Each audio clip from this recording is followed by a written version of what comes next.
Friday, March 7th. This is the best football show. I'm Baldy at Brian Baldinger at Baldy NFL, all the social media platforms. I'm excited. Right behind me up on that whiteboard are 40 defensive linemen that I've been studying over the last few days, along with all the top players in this league. So I'm just grinding away in the film room. I'm having a good time entertaining myself. Well, here we are. It's Friday, March 7th. Oh, by the way, you can watch this daily show pretty much.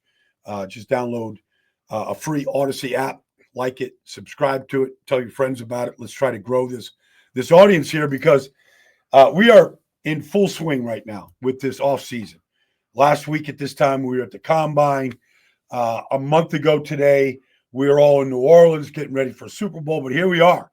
Like, we're right in the thick of this offseason. And this coming Monday and Tuesday, I'll be on the NFL Network from 2 to 6 Eastern. Is what we call the legal tampering period. This is before free agency actually begins on Wednesday, March 12th, which basically kicks off the NFL's new year, all right, March 12th. But we've got 2 days of legal tampering, and we've already begun a lot of things that are going on. Players are getting released. Players are getting signed. Teams are jettisoning players. I mean, everybody's sort of positioning themselves right now because, let's face it, we have free agency, okay, which begins March 12th, next Wednesday. Money is going to fly out. Chicago's got money. Washington's got money. A lot of teams have money right now. And then we have, I think it's 48 days from today is the NFL draft in Green Bay. So teams get a chance to really rebuild their teams over these next 7 weeks. And it's important because if you look at, say the Washington Commanders, I mean, they hit in the draft, obviously, with Jaden Daniels, but they hit in free agency big time. I mean, Bobby Wagner just got re-signed. Frankie Louvu was an impactful player for them. Dante Fowler led them in sacks a year ago. Zach Ertz became a real threat at tight end. Austin Eckler gave him a good season. Nick Bellore led the National Football League in special team tackles. All right. I mean, they rebuilt their team in 1 year. They went from being a doormat to going to the NFC Championship game with the Philadelphia Eagles. You can rebuild your team if you make the right moves. So anyways, the legal tampering period, it should be fun. A lot of, Philadelphia just released Darius Slay, releasing, Josh Sweat is going to be a free agent. Milton Williams is going to be a free agent. They're probably going to leave Philadelphia. We'll see how Philadelphia, what they do, because nobody was better in free agency. They just re-signed Zach Bond to a 3-year, $51 million contract, $34 million guaranteed. They found the middle linebacker for the next 3 years.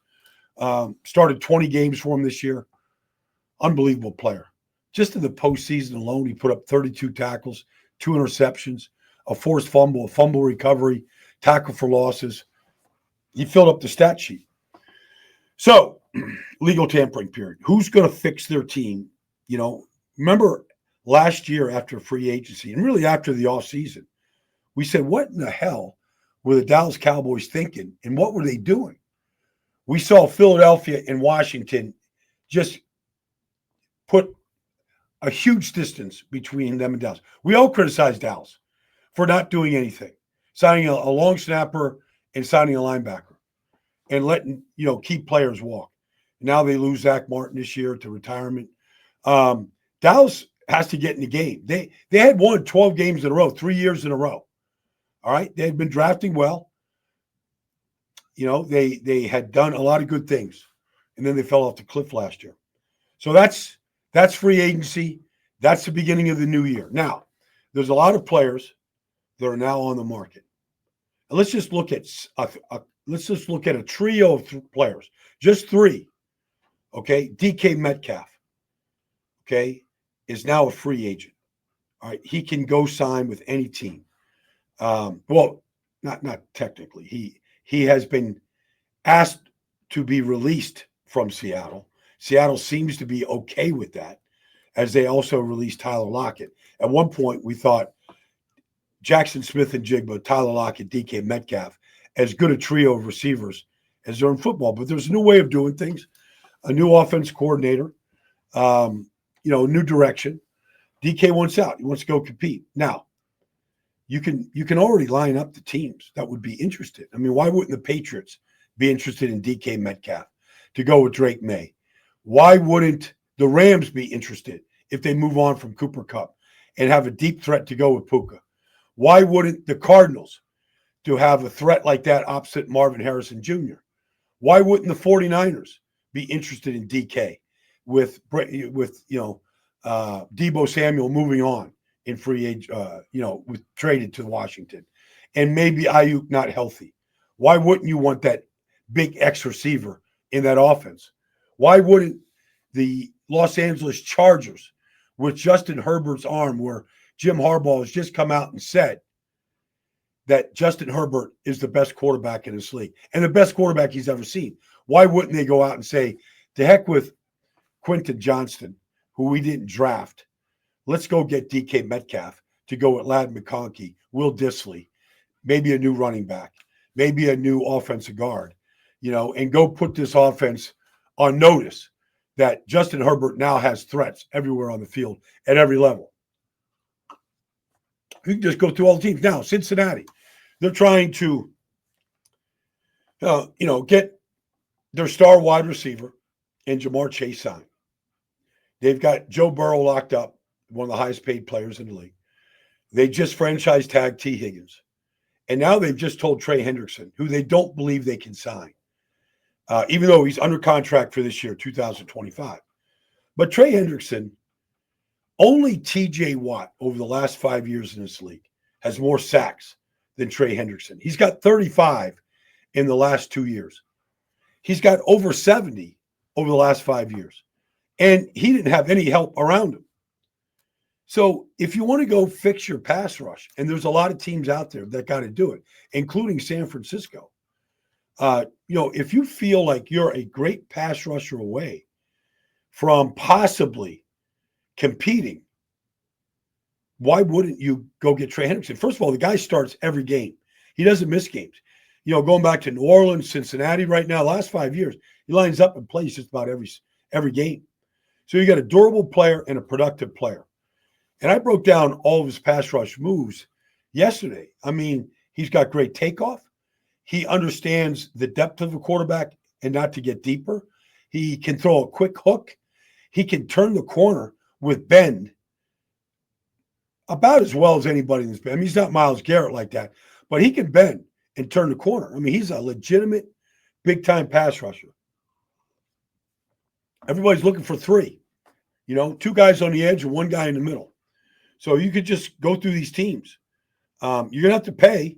It's going to cost a lot, but Cincinnati might say, you know what, we'll take the compensation. He was a free agent 4 years ago. It was a great signing by Cincinnati. They went to a Super Bowl with Trey Hendrickson. Came within whiskers of winning a Super Bowl.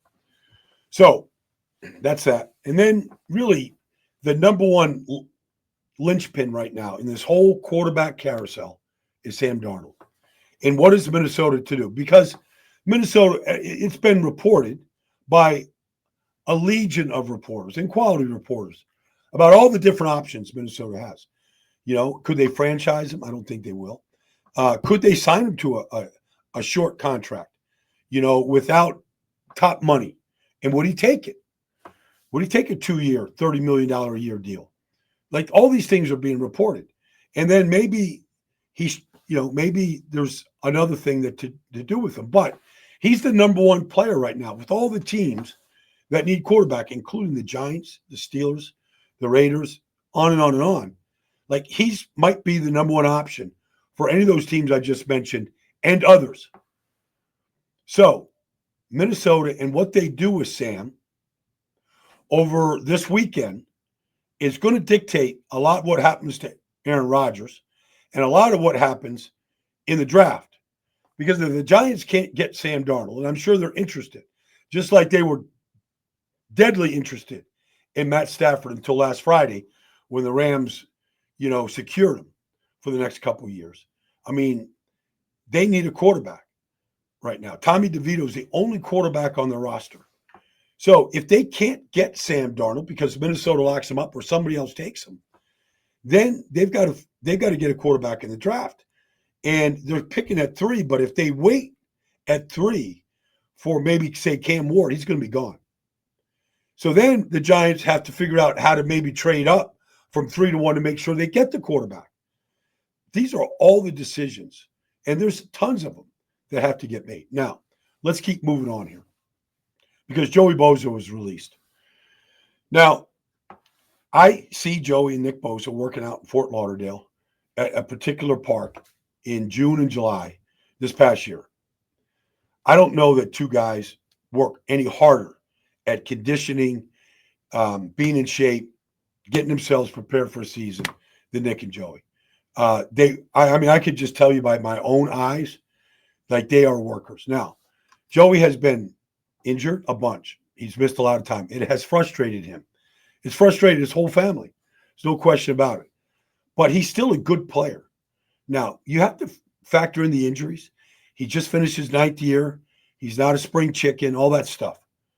But he can still play. And it's still a premium position. So,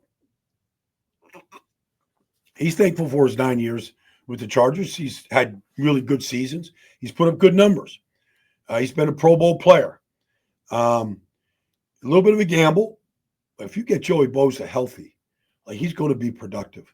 So that's that. Now, the other big-time player that might be out there is Myles Garrett. So let's just say if you're Andrew Berry, the general manager of the Cleveland Browns, and your team needs a quarterback, needs a lot of help, okay? Things, Nick Chubb, I don't know what he is right now, coming back from that awful knee injury. Maybe he regains his form. You got your star back. You still got key pieces of the offensive line that are there. But it looks like they're a long ways away from competing with Baltimore for that division title. Maybe I'm wrong. They don't have an offense that looks like Cincinnati's offense. Maybe I'm wrong. But if you're Andrew Berry and Myles Garrett doesn't want to be there, do you want a prisoner? And I use that term loosely. But do you want a guy that doesn't want to be there? Against, he's just put up 14-plus sacks 4 years in a row, the only NFL player in history to do that. He's in the prime of his career. I think he's 28 years old. You have to at least have the conversation with other teams about what you might be able to acquire with Myles Garrett. Let's just say, number 2, they get their quarterback. All right? Let's just say it's Cam or Shador, whoever. Maybe they get their quarterback, and he's the right guy as, if they eventually move on from Deshaun Watson. Man, you're going to have to rebuild your defense anyways. You've already lost a lot of pieces. This is the draft to rebuild your defensive line. And so if you can get 2 first-round picks or more, or 2 first-round picks, other picks, and a player, you could rebuild your defense line. And all you got to do is just look what the Los Angeles Rams have done the last 2 years. Last year, Jared Verse, Braden Fisk in the first 2 rounds. The year before, Kobe Turner, who's got 16 sacks the last 2 years, and Byron Young. They've drafted 4 defensive linemen in the last 2 years using 2 third-round picks, a second-round pick, and a first-round pick. And their defensive line is deep and it's talented right now. You could do that in this draft if you're Cleveland. You should be interested, in listening to what other teams say. Look, Myles Garrett's a generational player. There's no question about it. You don't want those guys to walk. But maybe this is the year. You say, get the most you can for Myles Garrett and go get young players out of this draft. Abdul Carter, just go through the list of these guys right now of what you could do at the very top. You're looking at, Mason Graham, Abdul Carter. You're looking at, Michael Williams, Jalen Walker.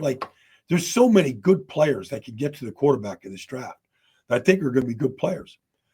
I don't know what Cleveland's going to do. I'm not reporting any of this. I'm just saying they should have the conversation. Now, this is a live broadcast. I'm taking all your questions as we keep moving through some of these topics. What I've been seeing from my film study. In fact, Extra Medium just chimes in here. Should the Eagles go defensive tackle at 32 or sign a free agent? And should they trade for Myles Garrett? Okay, well, yeah, I think they should trade for Myles Garrett. They're going to lose Josh Sweat. I mean, I don't know what it would take. They got the 32nd pick. That's not going to get Myles Garrett. Could you get next year's number 1 pick and this year's 32 pick and say Bryce Huff, who doesn't fit this scheme, and maybe another player? I don't know. I don't think that's going to float Cleveland's boat. I think you need more than that. So the price might be heavy. I mean, just think about it. They got Nolan Smith with the 30th pick 2 years ago. In the last 10 weeks of the season, he was as good as anybody coming off the edge in the game. So they've got young talent there. Jalen Hunt played a good role in the Super Bowl, their 3rd-round pick a year ago. But they should talk. I mean, Andrew Berry came from the Philadelphia Eagles. He's got a relationship with Howie Roseman. They should talk and just see what it would take. Should the Eagles go defensive tackle at 32? Well, I mean, I'll give you a guy at 32 who I studied last night, who I think might be there at 32, but he fits with what the Eagles are doing. And that's Alfred Collins from Texas. Now, he didn't start until this year. But remember, last year they had Devondre Sweat and Byron Murphy, right? Not Byron Murphy. Byron, whatever. I went to Seattle. First defensive tackle taken. So, he didn't get – so he got a chance to play this year. I mean, he's 6'5". He's 32 pounds. And he's got some wiggle to him. Now, they've got Jordan Davis, and people think I'm down on Jordan Davis. I'm not down on Jordan Davis. I recognize the talent that Jordan has. I've talked to Jordan's agent. Like, he needs to stay on the field more. He played 13 snaps in the Super Bowl. All right. 13 snaps isn't getting it done. He's a limited player because of his – and I believe it's mental. I don't believe it's physical. I think he's got better conditioning than he shows. But he's got to show Clint Hurt, the defensive line coach, and Vic Fangio, that he's worthy of staying on the field longer and impacting third downs in the passing game more than he's shown. But they're going to need a defense tackle. They're going to lose Milton Williams. They've got Moro Ojomo, who played really well last year in rotation. But if Jordan Davis doesn't play a higher percentage of snaps, they need a tackle. I'm just saying, look at Alfred Collins. Look at, I don't think, look at Cameron Jackson from Florida.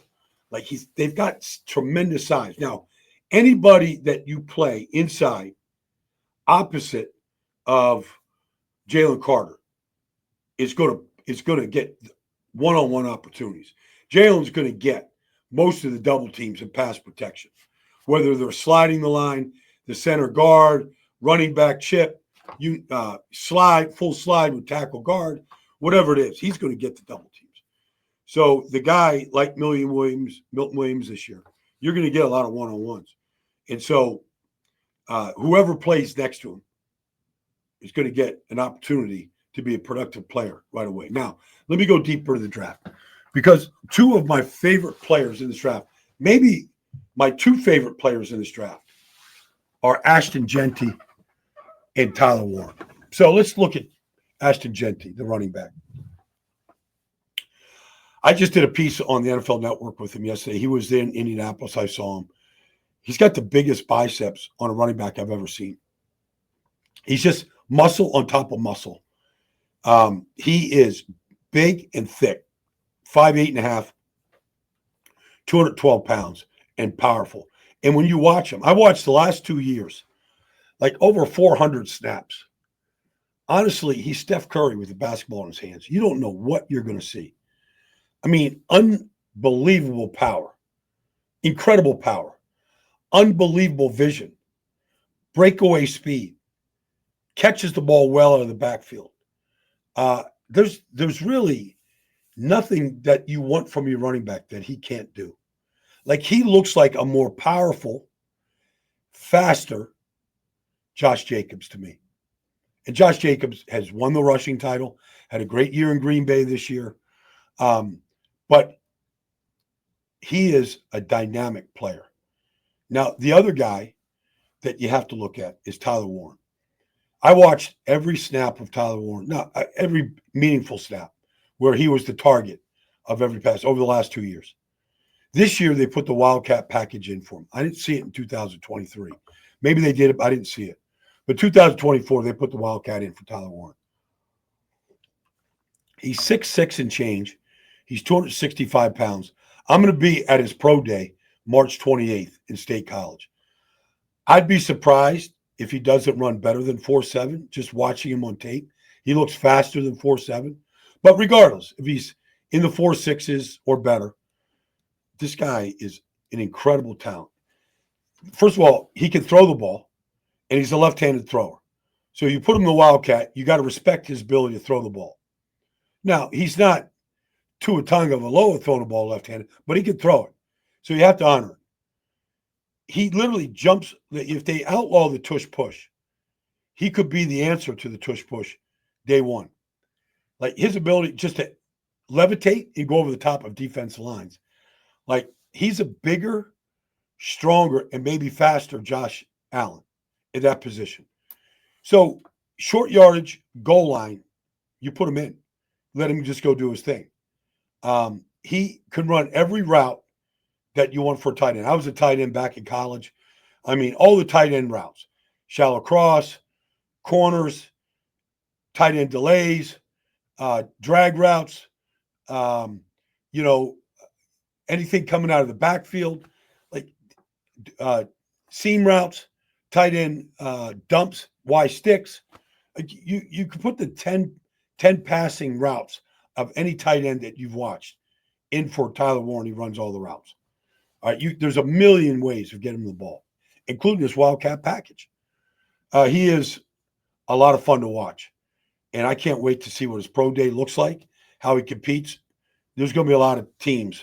And I know you generally don't want to take tight ends in the top 10, but it has not worked out for Kyle Pitts, the last one to do it. But it has worked out in some cases. But I think he's going to be a top 10 pick. It's just too many ways to use him, too many different ways that you can get production from him. Now, the easy comp is Gronk. I don't want to put anybody in Gronk's category. He was just a beast. But he does block really well, too. He is a true wide tight end. So those two players are really two of my favorite players in this whole draft that I enjoy studying. C-Dub just chimes in with this question. What guy in free agency on the defensive side should the Cowboys look at? Well, they just re-signed Odigizua, which is good. He's an important player. But right now in free agency, there's some safeties. Like Javon Holland is a safety. Now, they've got a couple of guys that can line up back there. But I mean, I would look at Javon Holland. I just think that guy in the back end of every defense is a guy that you have to look at. Is Frankie Louvu available? I'm not sure. I don't know what his contract situation is. I thought he signed a 1-year deal with Washington last year. That guy has got juice, real juice. He had 8 sacks. That guy can cover. The guy he's got quick twitch. I would look at that. They might lose Tank Lawrence in free agency. So you better find another edge rusher. I mean, they lost Dante Fowler to Washington in free agency last year. Would they sign Dante Fowler back? Or Dorrance Armstrong, who both of them had good years in Washington? They bring him back into the fold? The Cowboys should, if somehow Ashton Genty is there at number 12 and they don't take him, they're crazy. Now, let's just say Ashton Genty, because quarterbacks get pushed up. And the edge rushers and some of these defensive players are tantalizing.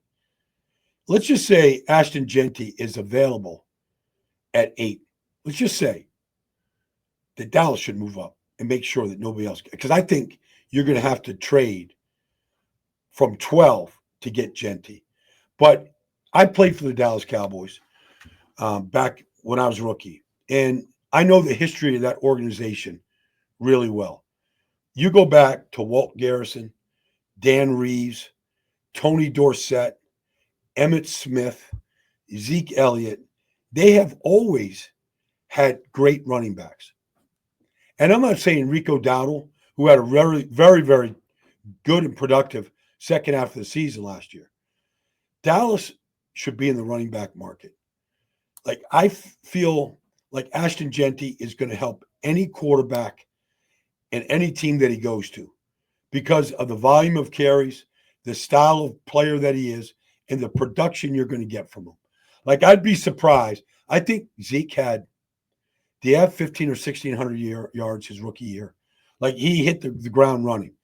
Was he the fourth pick in the draft? Like, to me, this is maybe as close a running back as I've seen to come out since Zeke. Now, I know McCaffrey came out in 2000 the next year, and Leonard Fournette. I know it was a good class, Kamara. This guy looks better than all those guys coming out. Now, obviously, McCaffrey's had some monster years with San Francisco and one great year with Carolina. But he looks like maybe the best back I've seen coming out since Zeke Elliott. I mean, that's saying a lot, but I think that's just how talented he is. So, Bahamas homie, all right, Bahamas homie, asked this question.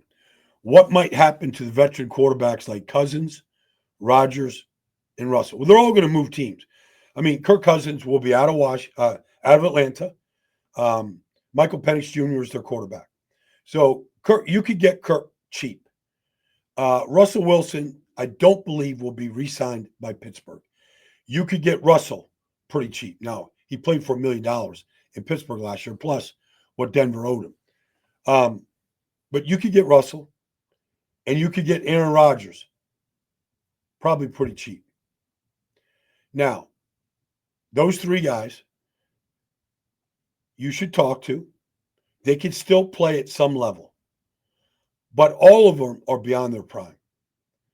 So what are your expectations? If they go to a bad team, let's just say Aaron Rodgers goes to the Giants. They need a quarterback. His home is actually closer to the Giants facility than it was to the Jets in Florham Park. Like, let's just say he goes to the Giants. He wants to play. He gets with, Brian Dable, and they start there's Malik Neighbors, and they go get Travis Hunter, and they figure out this offensive line once and for all. Okay, you can make a case that the Giants could be improved, and Aaron back in MetLife Stadium could be a factor. But are they going to, with Aaron, are they going to be better than Washington or Philadelphia in that division? Are they a playoff team? Does Aaron want to take a chance that they could put a good offensive line together, something they have been unable to do over a bunch of coaches and GMs regimes? It's been a while. I don't know. Where does Russell Wilson fit at this point in his career? He wasn't good the last 5 weeks in Pittsburgh.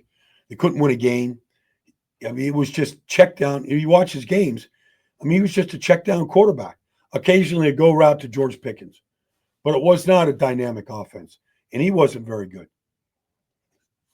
And I'm not here to trash any of these guys.